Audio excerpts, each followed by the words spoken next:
To care about anything and really devote yourself to it is always going to be hard. And there's always going to be costs to it.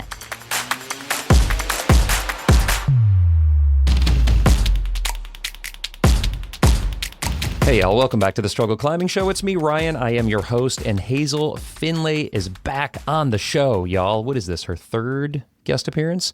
I don't know. The last one doesn't really count that much because she only popped in for like 10 minutes, and then her daughter had woken up from a nap that was supposed to last 2 hours and only lasted like 15 minutes, and so she had to dip out. But I'm kind of glad that happened, you guys, because now, since connecting on that call and today, Hazel went and sent her hardest route as a mom, her hardest route since giving birth to her sweet little daughter. And that's what we dove into in this conversation. It's a 5:14 rated R trad route. Hazel will break it down for you, but it sounds pretty wild. And the videos of it are incredible. Like, the movement is nuts. And Hazel has just created an entire climbing career around climbing some of the boldest and coolest trad routes out there. But this one's different. This one's different because she was battling like really disrupted sleep and still breastfeeding her daughter and contending with these emotions and kind of the push and pull about needing and wanting to be home to help take care of her daughter and be with Angus, but also trying to climb some of the hardest stuff she's ever climbed. And we really unpack all of that in this conversation here in a way that I think is quite relatable, whether you are a parent or not a parent, just somebody who's like really busy and has a bunch of other stuff going on in your life, which I'm assuming you do, because you're probably not a professional climber if you're listening to this podcast. If you are, hi, come on the show. But if you're not, if you're a weekend warrior and you're just trying to get after it, well, you're going to be pulled in a lot of directions. And Hazel looks at things in this conversation like motivation and goal setting, and what happens when we don't get to have all the opportunities that we want on the thing that we want to do. And then what happens if we do, and it either comes together or it doesn't come together. All of these emotions and mindsets around trying to climb hard and train hard while also being a responsible human being in this world, that is what we unpack in this conversation. I just think it's so valuable and cool. And Hazel brings her characteristic, like no nonsense, doesn't even play the game.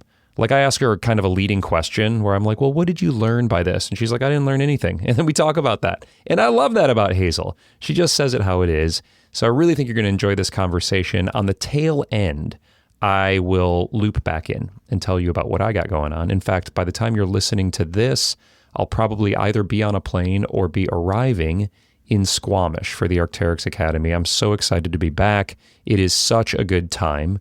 Hazel was out there in Squamish just after I was there last year for the Arc'teryx Academy. We just missed each other. But anyway, we talk about that a little bit in this. So I will be there for that and posting a lot of stuff on social media because it's just one of the most fun weeks of my climbing life in the year. So I'll talk a little bit more about that on the backside here, but let's just dive into this masterclass episode on mastery and goal setting, and also just being a busy friggin' human with the one and only Hazel Findlay.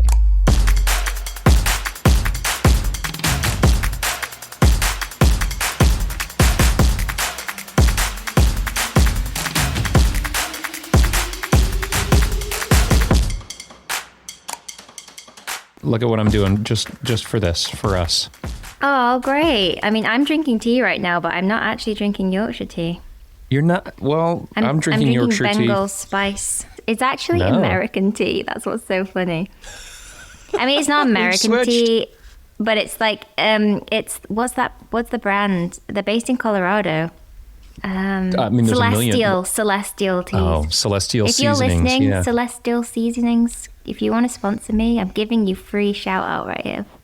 Yeah. We literally live on Bengal spice. This is our chance to get that big Celestial Seasonings money. Yeah. Come on, Big T. Hook it up. So it's because it's evening there. This is an herbal tea. This is a non-caffeinated tea. I don't really do caffeine after like a certain time in the day, like midday or whatever. Well, it's early for me, so I'm hitting that Yorkshire tea, which was a gift, by the way. This box was a gift from Tom Randall when I met up with him in Indian Creek. Nice. He gave me, and it's huge. I've got it's so many tea bags in here. It's a value. This is a value box. $80 80 tea bags. That's not that many tea bags. Like Is it if not? you're a Brit, that's like, a few weeks supply. Do you double them? Do you get extra caffeine? No, not Yorkshire tea. Yorkshire tea is really strong. I do not double. If someone's doubling those tea bags, that's worrying.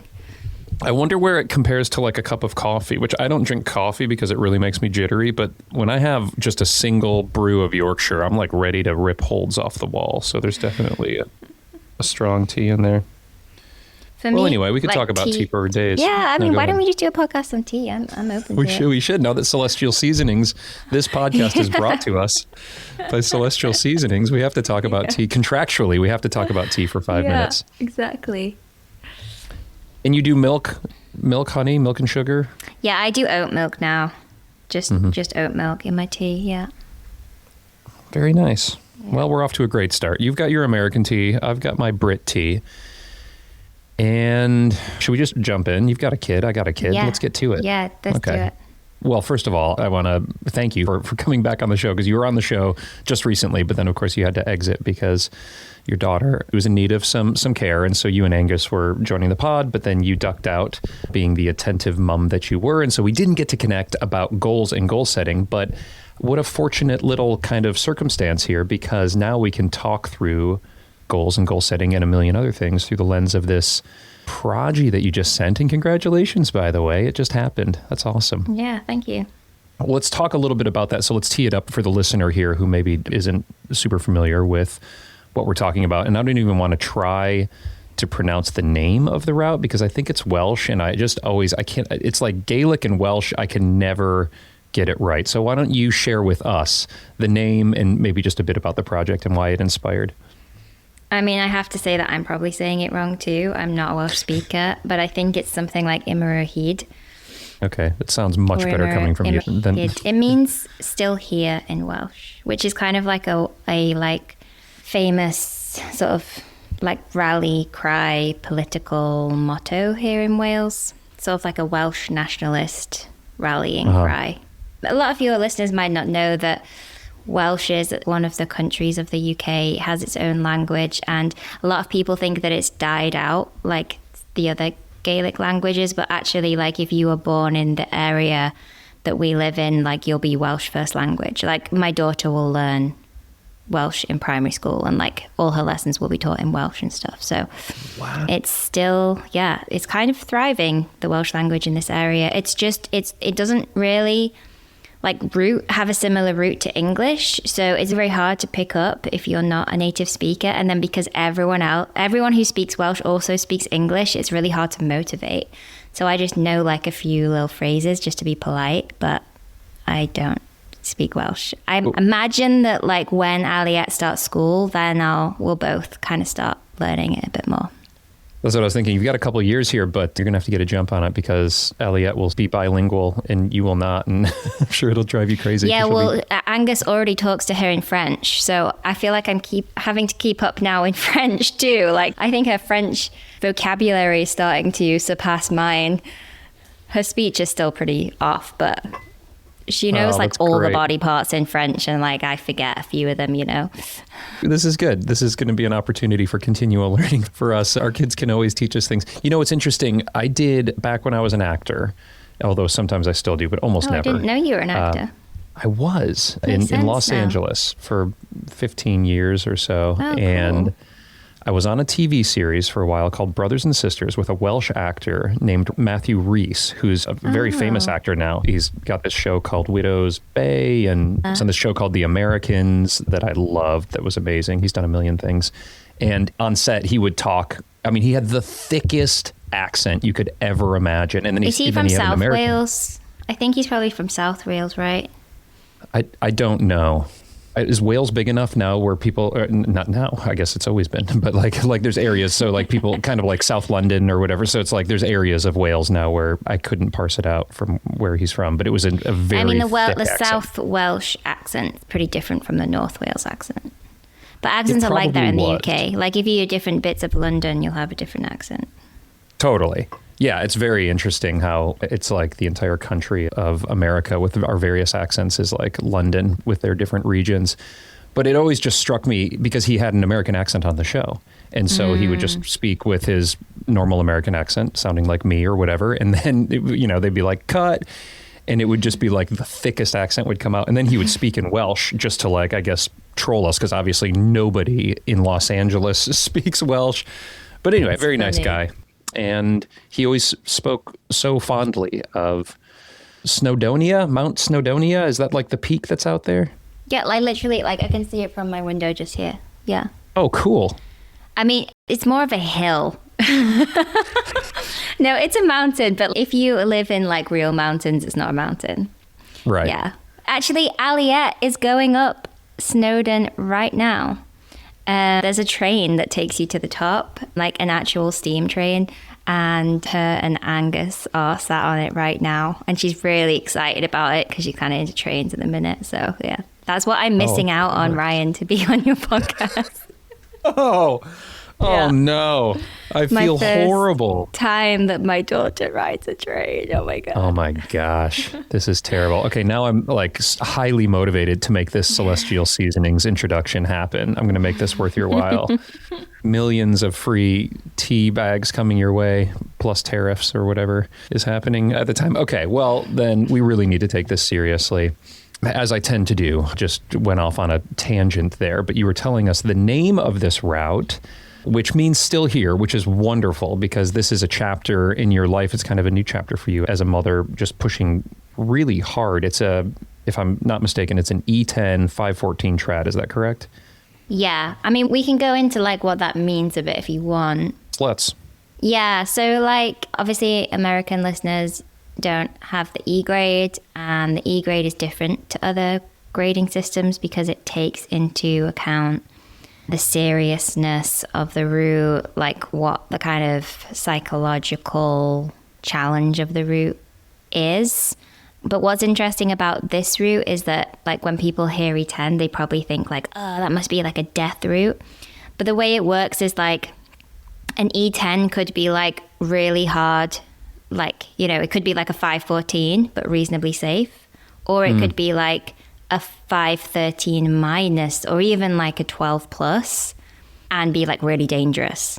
So it's kind of a balance, and this climb is more on the end of the spectrum of being physically challenging rather than dangerous. It's still traddy, but there's pitons in it, which are kind of bolts because you just clip them.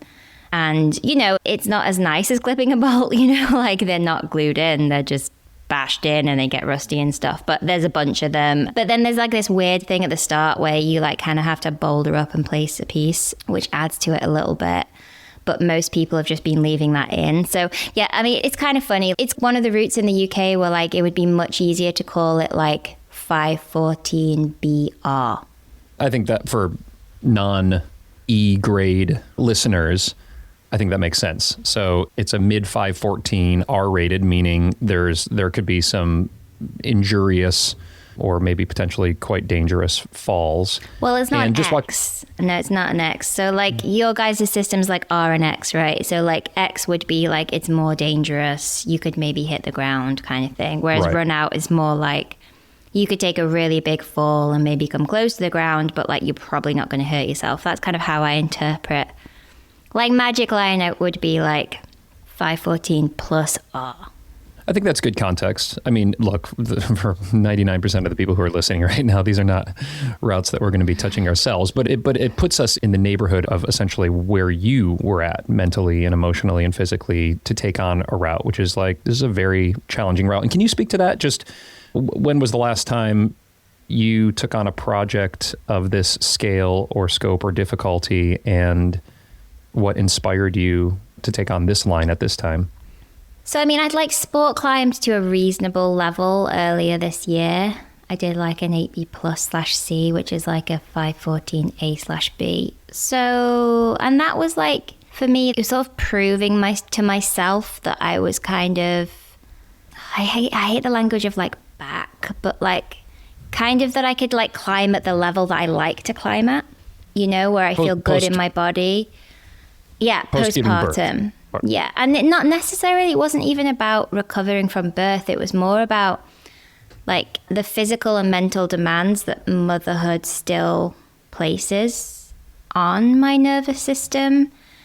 And then, yeah, you know, and maybe you can kind of like talk about those, but like, I think that was more about it for me. I feel like I've kind of physically been at a place where I felt like kind of how I was before. I mean, it's really hard to sort of separate your recovery postpartum versus like having no sleep. Like, you know, am I not quite as strong because, you know, I had to build all my core muscles back from scratch? Or like, am I not quite as strong because I don't sleep as well and like I'm still breastfeeding and I don't really have rest days so much anymore because I have a toddler? But what I would say is like, for a while, I felt that I'm like climbing at a level that is good enough for me. And like figuring out the nuances of that is not super interesting.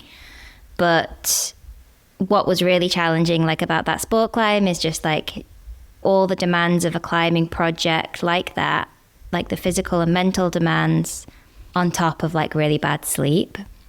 And then this recent one, sleep was a bit better, but I rarely sleep 4 hours in a row. And then, you know, this project is like an hour hike uphill. Like when I did the project in Spain, the sport climbing project, I could take Aliette to the crag. So I didn't really need to worry as much about like, am I seeing my child enough? Like, should I justify taking a whole day away from her?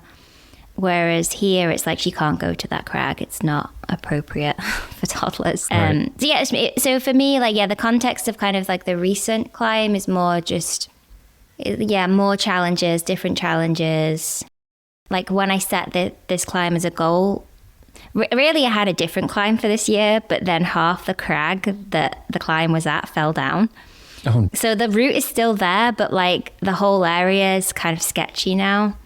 So I quit that project. And then, so that was my first goal for the year. And I was like, and I just want to try Imrahid. I don't need to do it. Like, I'll just figure out like what it's about. And like, maybe I'll do it next year because next year is probably going to be more appropriate for that kind of goal. But then I just got like really psyched on it. My other project fell down. And then, you know, all kind of came together. The other thing about this project is like, often it's wet. Like finding the weather, finding the conditions is really hard. Like in Spain, you just rock up, you can climb most days. Even if the conditions aren't perfect, you can still like throw in a few laps on your project. You know, I was doing like a day on, a day off or whatever. Whereas here, like there would be like 2 weeks where I wouldn't even be able to get up there and things like that. So yeah, just kind of a lot of things to think about compared to like how I used to project in my 20s.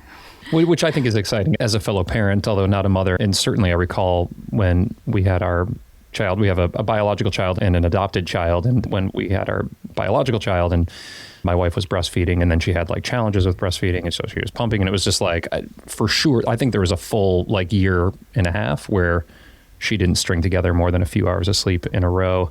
And I can't even imagine trying to perform like at my hardest at that time. And so I'm sure we'll unpack quite a bit of that. But I'd like to just take a second, if we could, to step back to the conversation that I had predominantly with Angus, with you at the start, where we were talking about goal setting. And we'll get into that through the lens of this route here.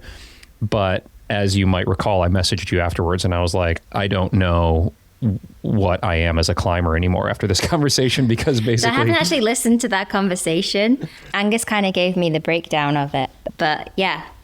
Yeah, well, I mean, as you know, I mean, you don't need to listen to the conversation because these are conversations that you have with people all the time, I'm sure. But essentially, we drilled down to what my why is as a climber, and then like I just turned into like a puddle of existential muck, not really knowing and trying to figure out what it was. And so I'm curious for you, coming out of the time that you, I'm sure, took off like immediately after having Aliette, and then, you know, as you said, like the term like getting back isn't quite the right word, but for lack of finding a better way to phrase it, as you were kind of moving into this period where you wanted to start pushing yourself and performing, did you have to identify a new why? And are you able to share with us just kind of like what that main motivation was, or what your why is as a climber coming into this season and in particular this project?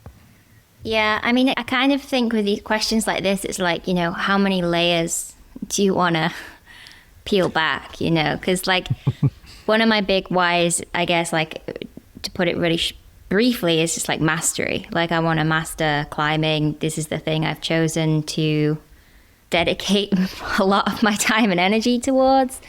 But then you might ask, well, then why climbing? Why not something else? And then, you talk about why you love climbing. And then it's kind of becomes like, well, is it really mastery of climbing, or is it really like mastery of yourself? If you want to like keep pulling the layers back. And I think that's the kind of the way I increasingly see projects like this. It's like, sure, that route was special. Like, there is something really cool about that specific route, but it is just another route. I've been here before.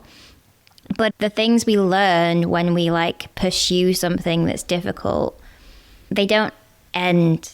Like, we're always learning those things anyway, right? In life. We're learning how to like manage our ego. We're learning how to manage uncertainty. We're learning how to stick at something even when you don't see progress or success, right? Like, if you want to have a fulfilling life, like, these are the things that you're going to be learning whatever you do. And it just so happens that like I really like learning them through climbing. So like, that route in some sense is just another way to practice that, but like in the way that I like to practice it, because this is the thing that I have chosen in my life. But like, for listeners, you may not see climbing like that. Your big why might not be so powerful as it is for me, and that's fine, because maybe you're a doctor and your big why is helping people, but climbing's the thing you do to relax and, be present away from your work. Or maybe your big why is, just something else. So I think that's why sometimes it isn't just about kind of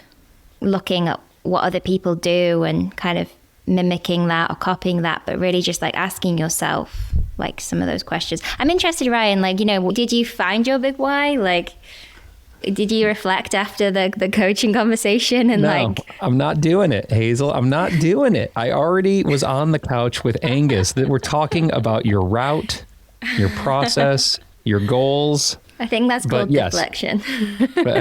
Damn it. I knew there was a danger of me being psychoanalyzed when I came into this thing, and I came prepared, and now it's all, the walls are crumbling down. I think I did, actually. The conversation was incredibly uncomfortable for me for quite a time, but then ultimately, I think really enlightening. And it very much helped me to shape what I think my fall goals are, or actually the kind of like my big goals beyond, and how I'm going to get there. So yes, just as a tiny little kind of recap, and we drilled down a bit on my why of climbing, which is to connect with nature and connect with friends. And then my why kind of with the current phase that I'm at as a climber, which is like very much like driven by performance. That's the one that we really had to break down. Like, where are these motivations coming from? And is it because I've got this podcast and I feel like I need to keep pushing myself? Or is it ego? Or is it because I'm in my, mid to late 40s and I just want to try to see what I can prove to myself? And that's like still kind of the messier area, if I'm being perfectly honest. Like, I'm not quite, in our 35-minute session, I don't think I like really got a lot of clear answers. What I would say to that is like, the messiness, if it feels messy, that is the practice. That's the work. That's life, isn't it? Right? It's like, it feels messy to me too. It's like, maybe I've thought about it a bit more than you, but it's still complex. And, we don't always know what drives us, right? We always have this mixture of motivations, and we're probably like a bit naive, or like we're maybe deluding ourselves a little bit when we say we think we know why we do the things that we do, right? So I wouldn't beat yourself up for kind of like not knowing it all. Yeah, I think the fact that you're like reflecting on it more is really good, though. This episode is supported by PhysiVantage, the official climbing nutrition sponsor of the Struggle Climbing Show. And why would that be, Ryan? Well, it's because I've been using PhysiVantage since before there was a podcast, and that is because their stuff works, y'all. And one of my favorite products by them that I've been ramping up lately is their Sendurex. And Sendurex promotes nitric oxide production and circulation, which increases oxygen kinetics and aerobic power. What does that mean for us non-eggheads out there? Well, it means we're going to get more power endurance, stamina, and VO2, as well as faster recovery between our goes. Again, whether we're at the gym or we're trying to perform hard outside, we're going to recover faster and just have more stamina, more endurance on the wall or on the boulders. And I think that's pretty important, especially for me as I'm getting into route climbing season here. This stuff is science-backed and it's NSF certified, which means it only uses good ingredients that are safe for competitions or just for people who want to make sure they've got clean ingredients going into their shaker bottle. I just make it part of my pre-workout routine before I do a hard session at the gym or out on the rock. And then I know it's going to help me to train harder and climb longer. You can learn all about Sendurex and all the other products over at PhysiVantage's website. I'll put that link down there in the show notes. And if you use code STRUGGLE15, you're going to get 15% off over at PhysiVantage. I love this stuff. This episode is supported by Arc'teryx, and all you have to do is take a look at the Arc'teryx team to know that Arc'teryx does it right. They make incredible gear for hiking, climbing, adventuring, whatever you need to do. Arc'teryx has got you covered. And as a climber, I am loving their new Lithos harness, which is made for sport climbing. It's ultralight. Jonathan Seacrest helped to design it. It's incredibly comfortable. And they have a new sizing system where you can not only customize like the waist size of the harness itself, but also the leg loops, the width of the leg loops and the length of the leg loops. It's all over there on the website. So when you order a harness, you are ordering it to your exact specifications. So it's incredibly comfortable. You don't even know you're wearing it. And then if you're sitting around a lot in it like I am, taking a lot of falls and working on a project, it's incredibly comfortable. I'm also loving right now, because it's the summertime, all of their gear that has sun protection worked in. So they've got sun hoodies and sun shirts. I'm wearing those a lot when I'm hiking outdoors, even just like hanging out with the kids outside. You can see their entire lineup of gear. I'm going to put a link down there. Arc'teryx does it right.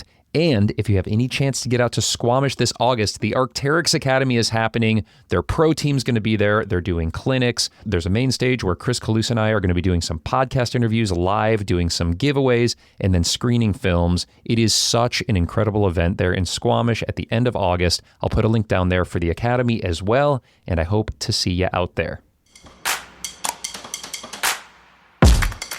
I am thinking about it a lot more now on the heels of that conversation. And then, in fact, on the heels of that conversation, we've, as you know, I've got the Intentional Climber app, of which, of course, you have contributed these fantastic guided meditations. And the goal setting portion that we have in there, the current version that everybody else sees, is different than the version I see, because I see the version that we're developing. And on the heels of that conversation, we've completely reimagined all of the goal setting to now include process goals as well as outcome goals. Right now, it's currently outcome goals for everybody who's using it, but very soon there will be the update that people get to see that I'm using that have process goals in there. And in fact, also some reflective practices that really kind of explore the why.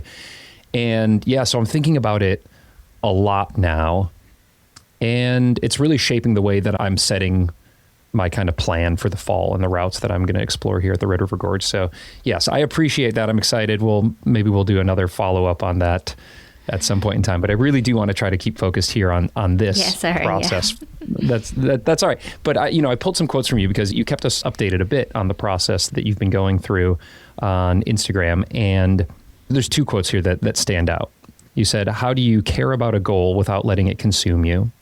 And then you said this process nudged you towards the edge of what felt sustainable.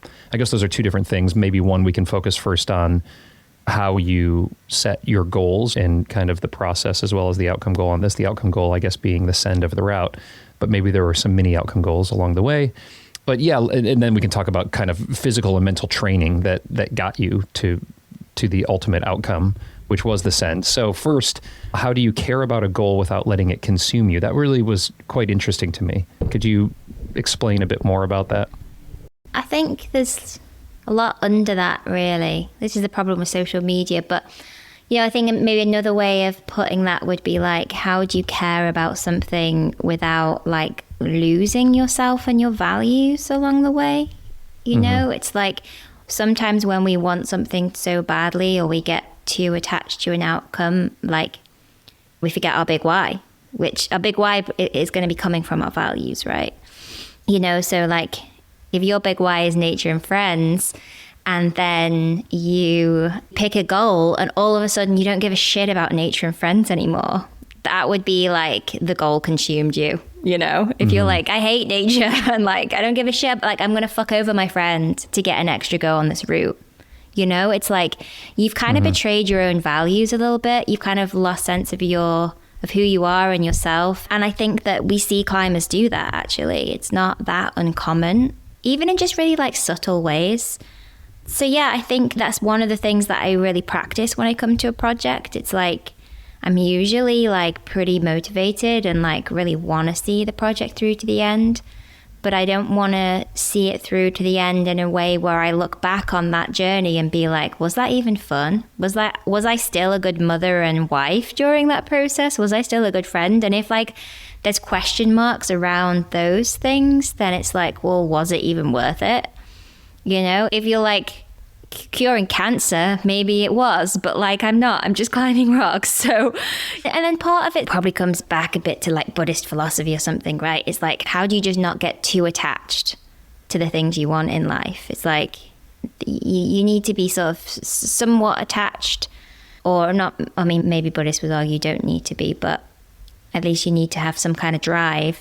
But then how do you kind of let go enough? And that's important when you're thinking about performance, because if you care too much, we all know you just don't climb well.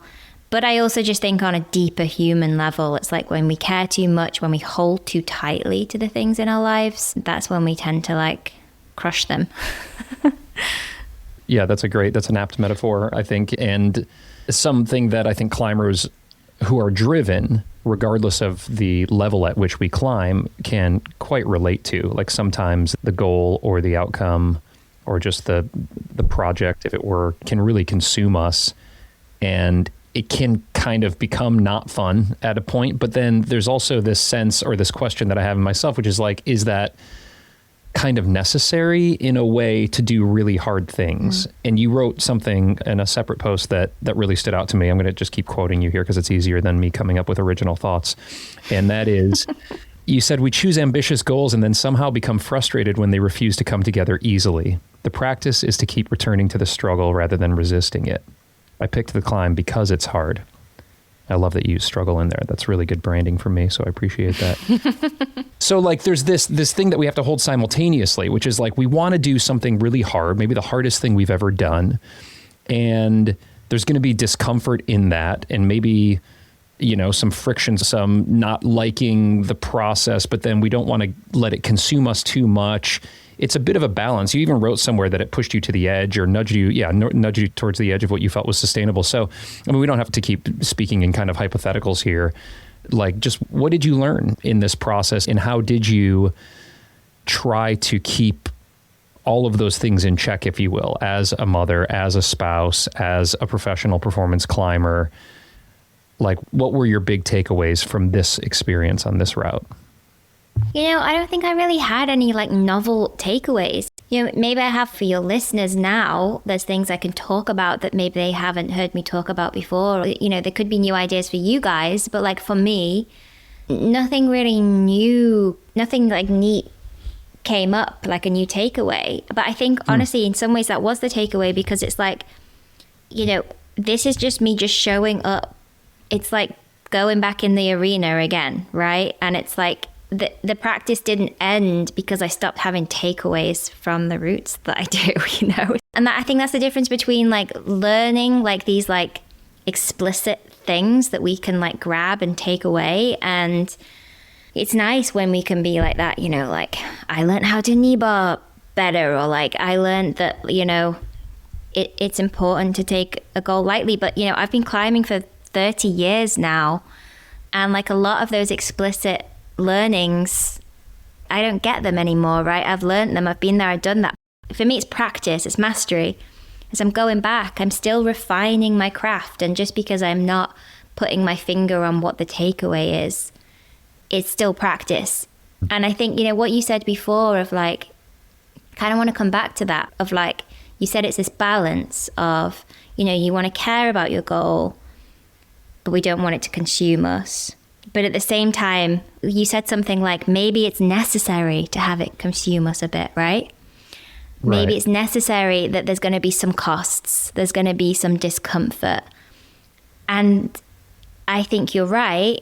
But I think each of us needs to decide, what costs, what discomfort, you know? And that's really what I had to do. I had to practice that with this project in a very unique way for me, because there are more costs baked in now. There's my daughter's life, you know, like if I'm like every day up at this project, you know, I'm missing her grow up, you know, so that's one cost that I was not willing to compromise on. It's like, I want to see her a certain amount, you know, and I also didn't really want to have to give up breastfeeding for this project. I wanted to continue to breastfeed. To me, like, I didn't want to rush mine and my daughter's journey with breastfeeding because of this project. So for me, that wasn't a cost, but for someone else, I'm not here to say that someone else shouldn't have made a different decision, you know?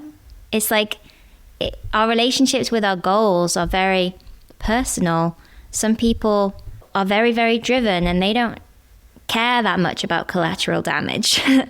But what I would encourage you and your listeners to do is to just think about it more. Because what if you're getting all of these costs, but because you're not reflecting on it, you're not even realizing, and this comes up so much with the people I've coached over the years, it's like what they're like, yeah, hang on a minute, like my relationship with climbing has got to this point where it's actually net negative. And they don't even realize that it got to that point because they're not asking these questions, right? People can get like addicted to the kind of the striving, the progress, the next grade, that this, you know, that they then forget like why they're there in the first place, or like what's a kind of a cost reward balance that fits them, or like to what extent are they willing to sacrifice things for their goals. They're just not questions that people, I don't think, are asking enough. I really like that. And if to the extent that you're willing, I would love to unpack a bit about kind of some of those inflection points for you along this process. And how long was the process? So I think I had like 8 sessions on it. That's it? The hell? Now maybe, I could look on my thing if you want. No, that's all right. That's like less than 2 hands. It's not that many sessions. Over 2 months though. That's what I mean. There was like a lot of breaks. You know, I had like a family holiday, and actually that was a great practice for me, because this family holiday, it probably would have been more enjoyable had I done my project first. And for me, that was like a little bit of a red flag. Like, that part of me like wants to be home so I can keep trying my project. Part of me is like not as present maybe with my family right now, because, you know, I'm thinking about the fact that I can't train.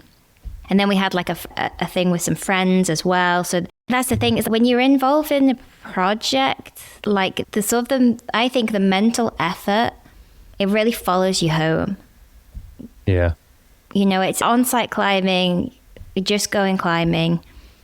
It doesn't follow you home. But when you have like a goal like that, I think it was 10 sessions, just from looking at my thing quickly. But over those 2 months, it's a lot of energy. And I think, you know, you quoted me there, like it pushed me to the edge of what I thought was sustainable.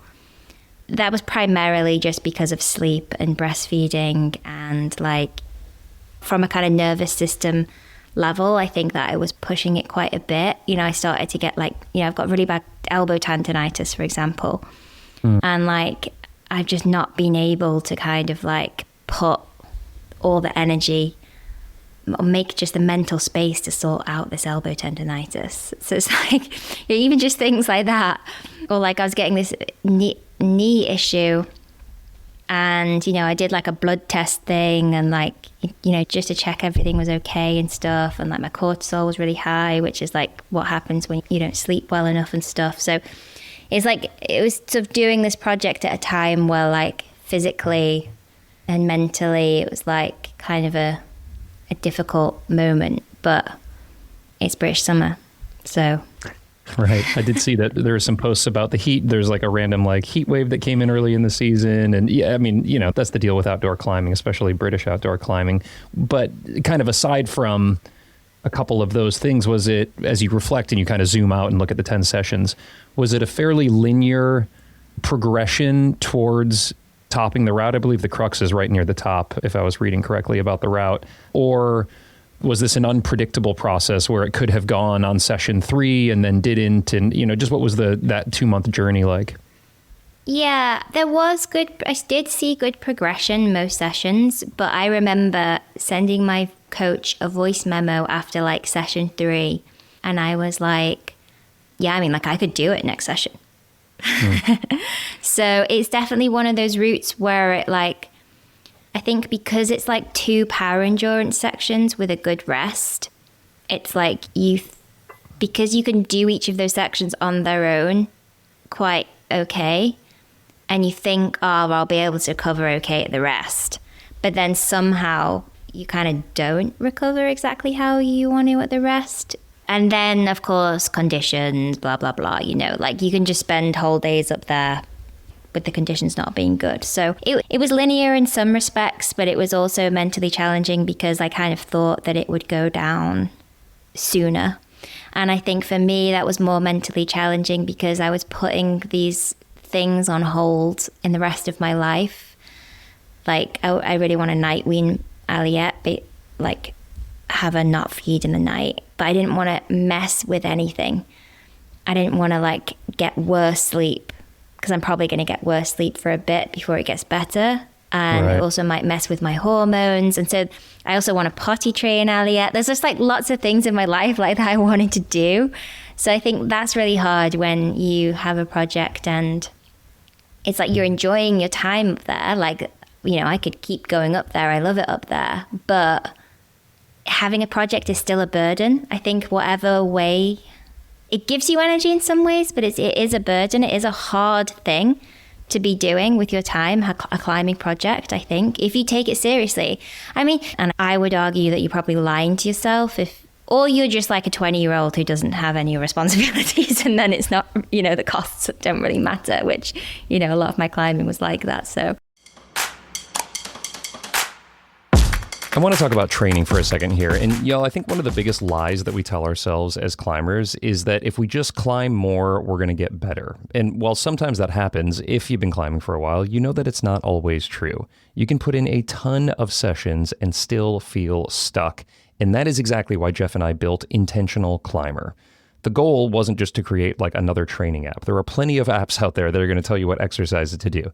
Now, we wanted to build something that helps you actually learn from every session so that every hour you spend climbing is worth more than that hour. One of my favorite reviews that we got recently from a verified user of the app was a guy named Kevin, and he said, "For me, it acts like a training partner, keeping me accountable." I love that. That is exactly what Jeff and I were hoping for when we made this app, because before every session, the app reminds you what you want to be focusing on. This is a note from yourself from your last session. And then after every session, it helps you to reflect while all of that is still fresh. And then the next time you climb, those lessons come right back to you. It is such a simple idea, you guys, but it is amazing how much more intentional and productive your climbing becomes. And if you don't know what to work on, we've partnered with world-class coaches who have built complete training plans right inside the app, along with all sorts of other tools like strength assessments and mindset coaching from Hazel Findlay. It's all in there. And if you would like to check it out, you can try it for free. Totally for free, no obligation, 14 days. And then if you continue on and you use code STRUGGLE when you sign up, you're going to unlock not only a discount on the app, but also a 6-week Stronger Fingers program, a great way to build finger strength without spending hours in the gym. So if you've been feeling stuck or you just want to make every climbing session count a little bit more, I think you're going to love Intentional Climber. You can find it wherever you get your apps or use that link right there in your show notes. Isn't it more rewarding when there is that kind of struggle and uncertainty and sacrifice? I don't know, because I didn't start climbing until I was 30. So I've always had a million other things going on in my life. But projecting, it's such a weird thing because projecting isn't fun, but it's rewarding. I'm just speaking from my own personal experience. For other people, it might be very fun. But there's certainly fun moments. You have a breakthrough on session 3 and you get to call your coach and say, guess what, Simon? It's feeling good. That feels amazing. That's fun. But ultimately, it's kind of a burden, but a burden of choice. And, that compared to just going out and having really fun days, you know, like you posted the other day of you soloing up this like absolutely stunning face that was coming out of the water and all that. And that looked like a super fun day, but maybe ultimately wasn't as rewarding. And so it's just like, I guess, striking this balance of, if we're psyched on all of it, like figuring out kind of what our nervous system can handle. You know, I personally can't go from project to project. I've always tried to, and I've always failed. I'll finish a thing. I'll maybe be in the best shape of my life, and then I just cannot try something hard again. I just inevitably, not even by choice. Yeah. I think that projecting is fun. Like, I find it fun. I find the time on the route fun, but what is less fun for me is I don't know, maybe, I guess saying it's less fun is not to say that it's negative, but the time away from the route, like, for example, just little things like, you know, trying to be healthy with what you eat, or like making sure you get enough sleep, or like constantly watching the weather to make sure that you're trying to go up on the best conditions day, or like not doing loads of washing up because your skin is thin, or like making sure that your skin doesn't get too like sweaty. Your skin maintenance is just like a job, right? And like it's that, all those little things like that feel like a burden to me, but it's also kind of fun too, because it gives your life this kind of like direction. And what I really like about projecting at the moment specifically is I like know exactly what I'm supposed to do with my climbing day. Like, I don't need to like decide which crag to go to. Like, I think a lot of mums or like parents with bad sleep get a bit of a decision fatigue thing going on. Like, sometimes I'm just like, Angus, you're going to have to decide what we're having for dinner, because I have no space in my brain to like decide what to make for dinner, for example. Yeah. So like with a project, it's nice because it's just like, I know exactly what I need in my bag. I know where I'm going. I know the hike really well. I just know what I'm supposed to do. And I've done it a million times in lots of ways. And so that's a fun thing about projecting. 100%. I think. Yeah. That's one of the things I shared with Angus when we were talking was like, because fun is like it's an interesting nebulous, but like somewhat loaded word. But I feel that like climbing right now, where I'm projecting a lot, like brings some purpose and some direction to not my life, because I'm a father and I've got a job and all these things, but like to my, you know, free life, to my free time life or whatever, kind of my extracurricular life, if you will, because like the head hits the pillow and I'm running beta, and I love running beta at night, like pillow beta is the best beta. And so, yeah, there is something very fun about projecting in that sense, but then also it can turn at a point. And was there a point on this where, I mean, can you recall in those 10 sessions what the emotional low point was on the project? Was there one? You know, I'm pretty good at not getting emotional low points now. Yeah. I honestly think maybe the emotional low point was having to leave Wales to go on my family holiday, which is really bad. Mum, I hope you're not listening. She's not. She's not, no. Yeah, because I just was so in it, you know? I remember the exact emotional low point, actually. It would have been around like session 3 or 4. And I looked at I'd planned to go the next day. And then after the next day, it was like rain, like on the whole forecast. Like in Wales, we'll often just get rain every day for the whole forecast. And I was like, well, at least I'll go tomorrow. I'll try really hard on the route. And then, you know, I'll have some rest. And then I kept like refreshing the forecast. And then like the weather forecast changed to be rain. And then I was like, I can't even go tomorrow. And then I was like, there's just no point me trying this route. Like, why am I'm a mum, you know, I've got this to do, I've got that to do, and I can't even go up. The weather's so bad I can't go up. And then when it gets good, what if I've got Aliette that day? Or what if I've got some other commitment? Or what if I can't get childcare? Or, you know what I mean? I think that was the emotional low point for me, is like when I think that it's like something I can't even start. I think that really affects me still. It's like, yeah, but then I think I did go the next day, or like the weather got a bit better or something, you know, it just worked out in the end. I think sometimes it's really hard to kind of step outside like the immediate and be like, well, it's only June. We've got the whole summer, like just chill. I think that, right, you know, sometimes, and again, that's that attachment thing, you know, it's just being too attached to, you know, in some ways that was not even really necessarily about sending. It was like, I can't even try. That, and I think that can be very frustrating when it's like that. Yeah. or like you show up to the route and then there's like a giant queue on your project, you know, stuff like that I really struggle with. It's like, I can't even try this thing. Like, you know, you got all this anticipation around like, you know, can I do it? And then you're like, I forgot my shoes, you know? Yeah, I mean, I can't imagine there's many queues on your projects, but it's really popular up there.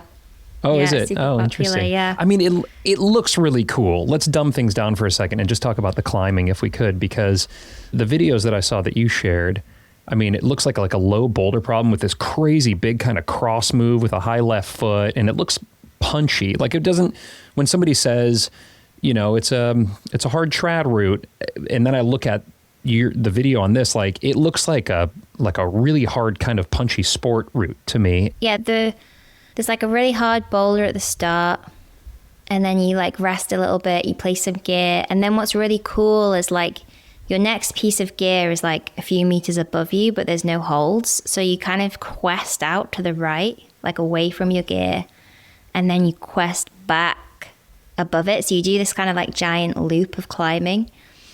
And that can feel a little heady because you're not that far off the ground there. Like I don't think you'd hit the ground, but it kind of just feels a little like you could. And then you place some more gear, and then you have like a few more punchy moves, you get a rest, and there's like a bit of a knee bar that you can get there depending on your leg size. And then you have like a few meters of easy climbing, and then you're on like, you know, like a kind of 8B, French 8B, like a 13D or 14A kind of short bouldery route basically. But the moves are super cool, the rock is super cool. And the final part, you like clip these pegs. So it kind of feels like you're sort of sport climbing from there, but you do have to do a bit of a run out above those pegs. And so kind of how you feel about those pegs could make it feel heady. But I think like at this point, so many people have fallen off that you just kind of trust them. And then what's cool is that you then place a piece of gear and you've got like one more or two more moves left to just grab the top of the mountain. And it's like a really like, I love routes that like actually like properly top out, and you mantle round the top of the whole crag, and it's just like such a hero last move. Is that? Yeah. Did you fall on that move? Is that a crux move? No, I've never fallen there. Yeah, and one thing I should say is like the final part of the route is an E9 called Mission Impossible, which I did in like 2020, I think. And then basically James McAfee, really it's like a direct start to Mission Impossible, but he gave it a new name. So I'd already done that top bit, and I think that probably like, I don't know, maybe that mentally that helped to know that I could already like link all of that. But the problem is like on Mission Impossible, you have like easy entry climbing to the rest. And then on Imrahid, you have like, I guess like what would be like a bouldery AA plus or like a bouldery 13B or something to get to this rest, and then like a bouldery 13B, the top or whatever. Well, in one of the videos I saw you take a pretty big winger from near the top. So is it just like a kind of a red point crux pumpy section that's up near the top there, or a boulder problem?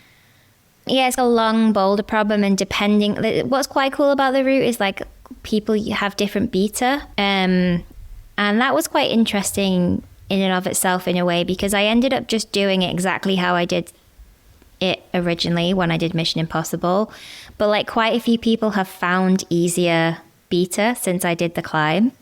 But I tried their beta, and like sometimes I'm like, if I tried their beta a bit more, like maybe I could have done it easier, because so many people are like deciding to do it this other way, and like strong climbers I know couldn't do it the way that I do it. But I think fundamentally, you know, I really liked the way I did it. I think that's the main reason why I chose it. I think that the moves are really cool. Yeah, so it's like a long boulder, yeah, and like so where you would have seen me fall in that video, there's still a few more tricky moves, and then you get like a little bit of a shake where you place a cam, and then you have these final two moves, which I don't think are that hard, but people do fall there. I've never fallen there, but what was cool on the day that I did it actually is that, so I'll give you a bit of a story about what happened the day before. So we had like a week-long holiday on an island, and we didn't climb anything other than that super easy solo that you saw on Instagram. I did like one fingerboard session on my tin deck. Then we came back, we drove like 11 hours. We took a boat, drove like 11 hours in the car, like with a toddler, not restful at all. And we went straight to like a festival party thing in our van locally here. And then we like partied on Saturday night with Alia in the van. So like I went to bed at 2, Angus went to bed at 4.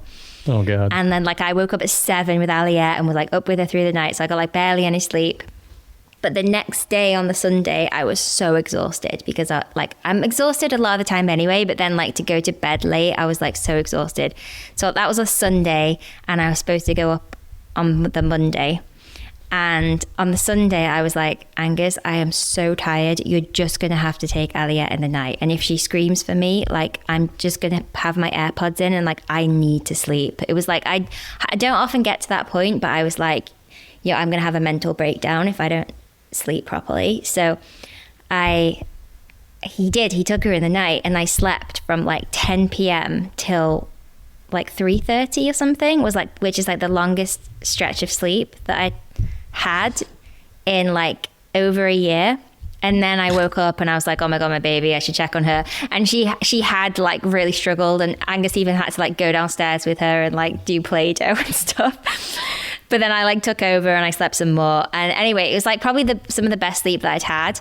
And then the next day I felt awful, probably because I was still just tired, or like sometimes you feel bad when you sleep more, weirdly. But I went up anyway. Because that's the thing, I think when you're a parent, you just go anyway. Like if it's your day to climb, you just go anyway, don't you? And then I went anyway, and on my warm-up, I could barely do the moves of the crux. And I was like, oh my God, like I haven't climbed in like almost 2 weeks. I'm really tired. Like today, I'm just going to be like familiarizing myself with the moves. Clearly, I'm like not in great shape. And then I gave it a lead go, and I felt really good. And I like almost did it. And this almost never happens to me. I don't know why I fell. And I watched the video, and I was just like, I'm going up for this move, and I just fall.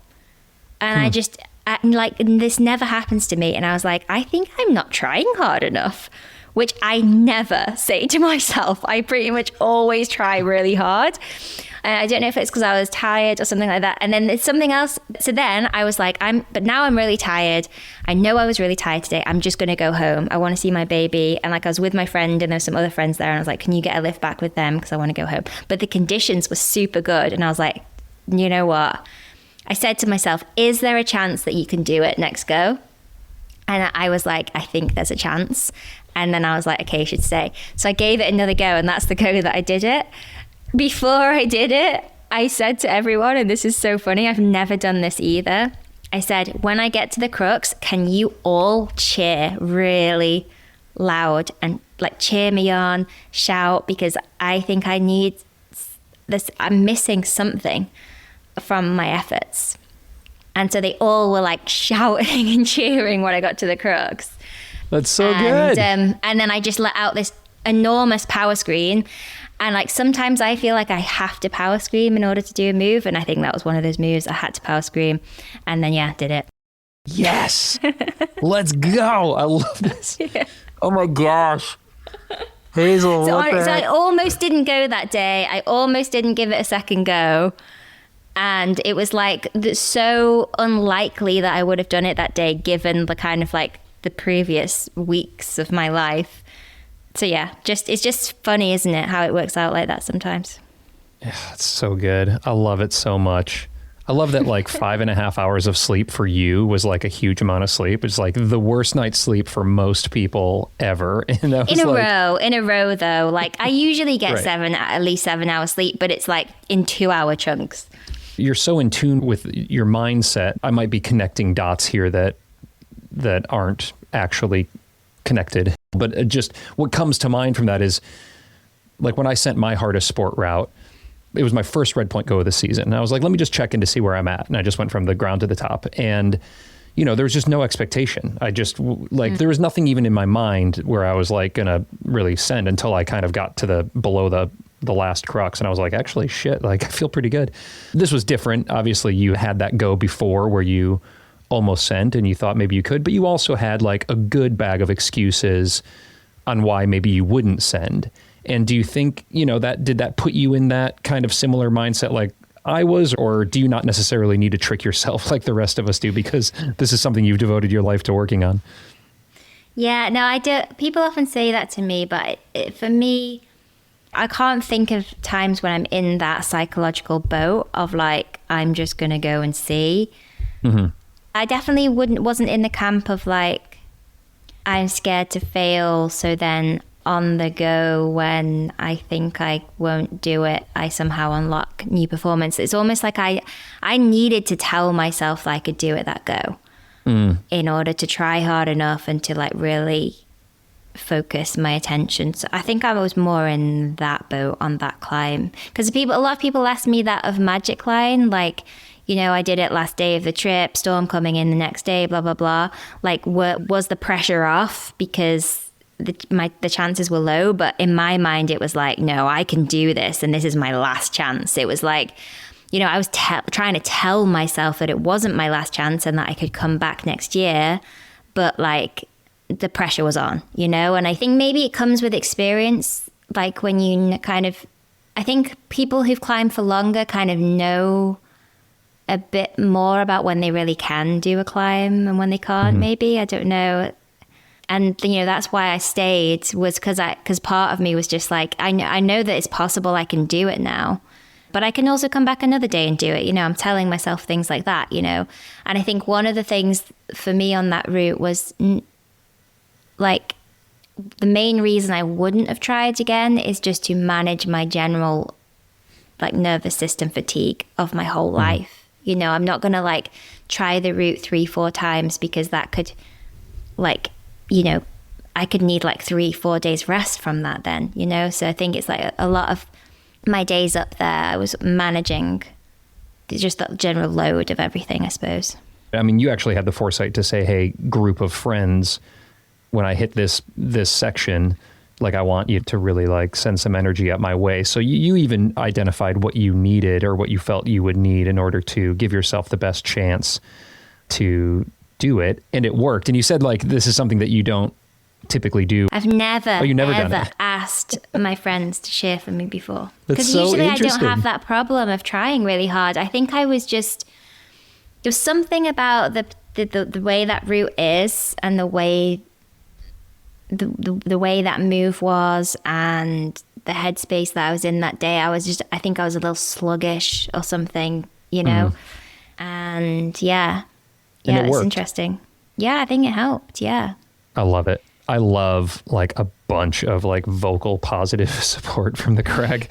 But I know a lot of people just like complete silence, and like a guy that I climb with like doesn't want any encouragement whatsoever. And so, to each their own. But yeah, something about that like, let's go kind of help from the crew is something that I really enjoy about climbing, even if I don't end up doing the move. So then you get to the top, you do the thing, and what happens for you as a professional climber with your goals, and also now as a mom, you're talking about kind of nudging things towards the edge as you took on this project. What is the post kind of project completion period and process like for you before you then identify the next thing? Yeah, such a good question. No one asked that question. I mean, the funny thing was that like, a few days later, I got photos on it. And then a few days after that, right. I went up and got some footage on it. And because I always think it's lame when you kind of like fake a send, I tried to send it again. But the conditions were really bad. And I like tore a huge chunk out of my finger. And my mindset was super off because it's so hard to like... especially for a trad route like that, where like it's not dangerous, it's not scary really, but it's not that scary because you're really focused too. And then when you take away the kind of like the motivation, suddenly it like becomes a little bit more scary. And I didn't have a great day up there, to be honest. I think I was also really tired. And then what's silly is like I might even have to go up there again to do some filming.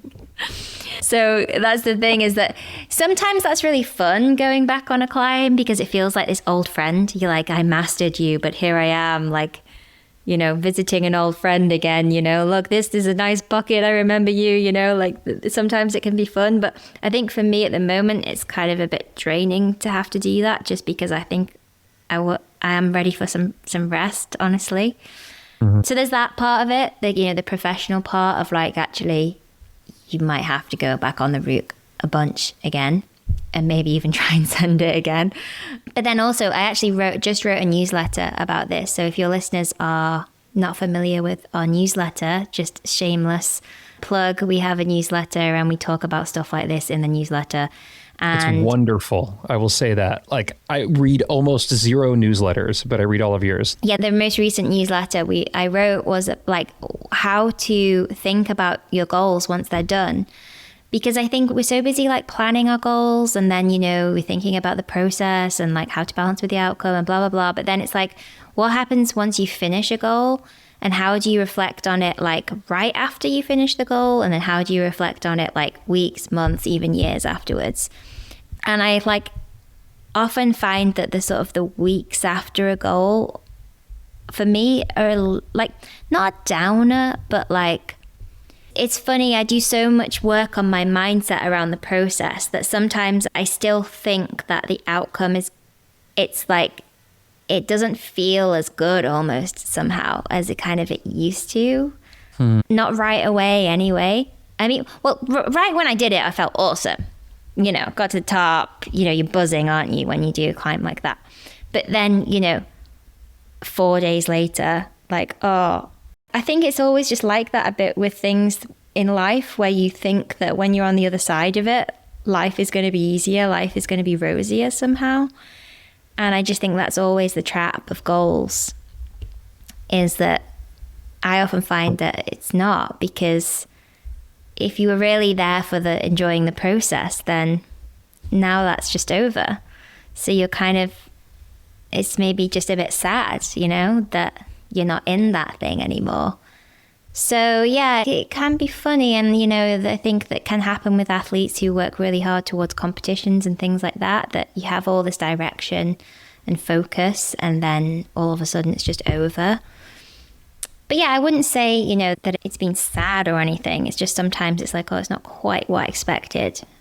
Well, first of all, I just want to say that it's nice to know that you experience it. Not that I want you to experience it, but just that there's a relatability, there's an empathy there, because I think for me, and I'm sure many people, that feeling exists. You do the thing and then you're just like, it's a bit of a rival fallacy. You think maybe you'll feel happier that you did this new grade, or that you'll just feel very content with your climbing. And then, it's not very long before that kind of fizzles out. It seems in your experience, though, that it's not necessarily, or not even perhaps at all, any sort of a rival fallacy. It's more that you really enjoy the process so much and you've invested so much in the process that now the process is done. So there's just a bit of a mourning period, if you will, from kind of wrapping up that process. And oftentimes, I think what maybe addresses that is like, okay, I need a new goal or something to try to direct those energies into. And I don't know if that's healthy or not. Maybe it's just very individualistic. Like, do we need to kind of necessarily have this come down moment and a bit of a wayward feeling in order to then create fertile ground for a new goal and excitement and process to bloom? Or is it good to have 5 other things on the whiteboard where you're like, okay, cool, I got that one. Now I'm going to move on to this next one. You can like just immediately start to at least scheme and dream about what the next thing will be, if not jump right into it. Yeah, I think that's different for different people. I mean, I think most of us have kind of like overlapping life projects. I have goals that aren't related to climbing and things I want to do that aren't on the rock. So it's not like, but to be honest, like when I was younger, I would go for long stretches without really any goals at all. So I've really learned to have goals. Yeah, kind of when I was younger, I was definitely a sort of drift around, just go climbing kind of person, like fall into goals by accident. And then because I just like challenges, I think because I'm naturally drawn to challenges, I didn't need to set them because they would just appear. Right. It's like, oh, what's my friend doing? That looks harder. I'll give it a try. Oh, look, I've got a goal, But then, as I grew older, I was like, oh, it's actually the best way to do it. So I don't know. I think for me personally, I definitely, like you, I don't want to move from one climbing project to the next. I really like a lot of my climbing to feel like play. And I think sometimes projecting can feel playful, but a lot of the times is a bit more serious maybe. And for me, like bouldering is like where I go and play, and I don't care what grade I boulder, or I just don't take it particularly seriously. And I think it's kind of nice to have that in your climbing too. I'm super excited to follow along. We've already mentioned your newsletter, which is fantastic, but can you give us just a little bit of what's happening with StrongMind, and if anybody wants to take those courses or learn more about the mental side of climbing, how do they do it? Yes, so we don't have any live courses running until next year. We'll do the StrongMind course probably spring next year. But if you're interested in like the performance side of stuff, then I think a good option is to go to our website and watch our Perform webinar. Yeah, I think the best thing to do is to join the newsletter. I think if you're interested in the sort of things we talk about, it's like a bit more philosophical, the newsletter. It's not like, we have the answers, this is what you should do kind of thing. It's more like, here we explore a concept and we don't have all the answers, but isn't it interesting? Whereas like our courses are kind of more like, this is useful if you want to climb harder and have more fun and feel better about your climbing. If you actually want sort of like transformations and outcomes, the courses are definitely the place to go. I've heard incredible things about the courses from friends of mine that have taken your courses, but also there's a ton of free resources on the website. So I'll link to all that stuff in the show notes for those who are listening, the newsletter, as well as a lot of the free resources are over there. You could jump right in, and then when the live courses start back up, I encourage you to check those out. Hazel, thank you so much. This has been awesome. Yeah, thanks a lot. Yeah, loved it.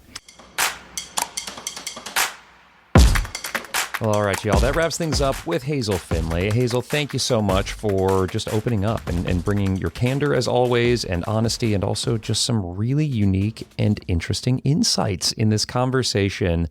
A lot of twists and turns, a lot of stuff I wasn't expecting to happen, which is always such a delight. And y'all who are listening, if you want to have even more Hazel insights, and I know you do, there is a fantastic bonus episode. It's like 30 minutes long, and she dives into a bunch of listener questions on topics that I guarantee you that like whatever what is it, like $9 a month or something like that to access these bonus episodes? Well, you can do it for free. You can access it for free if you just like go sign up for a trial. But if you want to help me out, you can access it for like $9 a month. And this bonus episode here with Hazel really delivers, because these topics I think will make you a more focused, better, and probably happier climber. And what are those topics, Ryan? Get to it. Okay, what do we talk about in the bonus episode? I'm going to tell you about my climbing in just a second here, but let me tell you about this bonus episode first. This is the order of business that Ryan is supposed to do.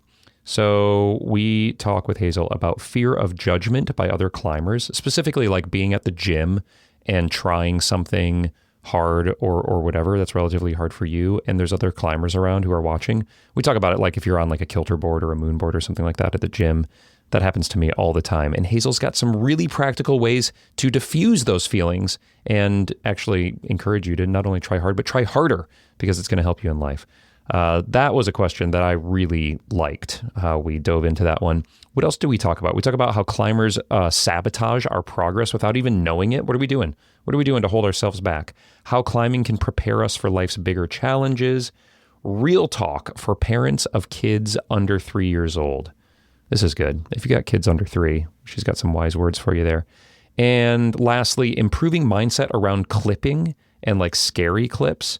And one more lastly, how to try hard. How to like really, really try hard. We talked about that in this episode, in this conversation here, but like what more specifically can we know as climbers to try really hard? All of that is in the bonus episode with Hazel, along with now like 200 hours of other bonus content that you get immediate and free access to. Well, I guess it's not free if you're like paying for it.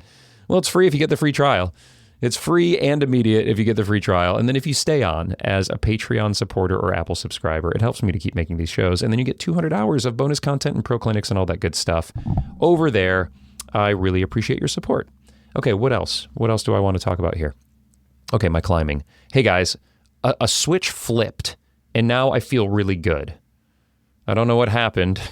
You know what's happening is Nate Drolet, who I'm working with this season as a coach, like in an official capacity, I'm paying him as my coach. And we'll do some episodes probably coming soon about like what's going on with that. But just to kind of sum it up for this little like outro update, he's been programming me a ton of volume because he wants to get me prepared for a heavy route climbing season at the Red River Gorge where I'm going to be doing a ton of volume. And so I was feeling like garbage for a while, especially coming off of my vacation. Summers are always really tough. Now the kids are back at school. Hallelujah. Hallelujah. The kids are back at school. And I've got a little bit more time to like just get my work done during the day. So then when I train, I can just train and not have to worry about doing a million other things. And Nate had been throwing me a lot of volume. So I was coming back from vacation, the kids were off school, and I just was feeling so run down. But now my body's adapting, and it's awesome. The amount of climbing I'm doing right now, inside and outside, has been much higher than I'm accustomed to, and my body is now liking it, and I'm recovering faster, and I'm just feeling more energized when I'm doing these sessions, and even being outside. Like I was outside a few days ago, I did a post about it, and it was 80 degrees and 88% humidity. It was some of the most heinous conditions I've ever been on out at the Red River Gorge. All the holds were condensing, and so we had to overgrip everything. It was just like such a struggle fest and so fun. And I got on this really cool 12C route that Nate's been wanting me to get on called Resurrection at the Motherload, and it is freaking mega. And I made it to the chains, which I was really proud of because that's a hard grade for me. And so typically a hard movement on climbs like that, especially when the holds are all soaking wet. But I did it and I was really inspired by it. So that, along with all the training that I'm doing, which I'll break down in more detail in an upcoming plug, or if you haven't heard the last plug that I did, I talk a lot about my training, which is now starting to shift. But as you are listening to this, I'm in Squamish. And so I'm going to go ham on that beautiful finger shredding granite out there. I'm going to do 1 or 2 days of bouldering, 1 day of multi-pitch climbing, and 1 day of single pitch climbing. And then just come home and probably bathe myself in rhino skin solutions for a few days and try to recover. And then get ready for Horseshoe Hell, another one that's going to destroy my skin and body. It's fun. Isn't it fun what we do to ourselves, you guys? The struggle is real. So anyway, that's my training and my climbing in a little mini nutshell. Tune into my Instagram stories and reels and all that over the next handful of days here to see what's going on in Squamish. And then I will post a plug episode on the heels of that to give you a full update of my training and my climbing and then my trip out there at the Arc'teryx Academy, which is friggin' awesome. I love Arc'teryx for supporting this podcast, for supporting so many climbers, and for throwing the Academy, which is just one of the best climbing events of the entire year out there in Squamish, British Columbia. If you're there, come say hi to me. I would love to see you. I'm going to be doing some hosting on the main stage with Chris Kalous. We're going to do some podcasts and also some MC stuff. And then I'll just be out climbing and hanging out with friends and all that. So if you're there, I'd love to see you. And wherever you are, I hope you're getting after it and having fun and learning a lot and just enjoying this ride that we're on. I think Hazel brought some really beautiful perspectives in this conversation that might even be worth a second listen. And again, also in the bonus episode, if you're a Patreon supporter or Apple subscriber or just want to try it for free, there's a lot of solid gold in that one as well. Shout out to Glenn, Philippa, and Haley who helped me to put this episode out every week. And thank you again for just listening and supporting and being on this journey with me. I love you. Have an awesome week. I'll see you soon.